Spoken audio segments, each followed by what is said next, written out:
Pier Giulio Branca, piacere. Piacere, ascolta Pier Giulio, se io ti dico la parola prossimità, cosa ti fa venire in mente? Soprattutto la connessione emotiva tra vicini di casa, collegamento, connessione tra vicini di casa verso dei beni comuni, verso l'aiuto o il supporto a identificare e poi definire e lottare per dei beni collettivi. Hai un esempio di prossimità che ti è caro, che hai visto recentemente, che ci vuoi raccontare in un attimo?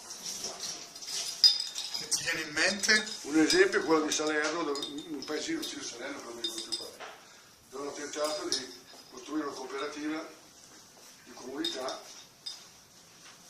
per affrontare il problema dell'elettricità, insomma, no? I pannelli fotovoltaici, così via. Questo ha permesso di ridurre i costi, di ridurre l'inquinamento e allo stesso tempo di creare posti di lavoro.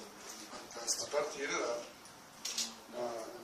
aver identificato un problema del comune. Il bello della comunità è quello, come soddisfare il bisogno individuale, però all'interno con un soggetto collettivo, o come la collettività può aiutarti a soddisfare il bisogno individuale. Quando uno comprende quello, poi si gasa, perché scopre che la comunità non toglie, ma ti aiuta, che addirittura ti dà, che c'è un'interazione fra di sé e la comunità.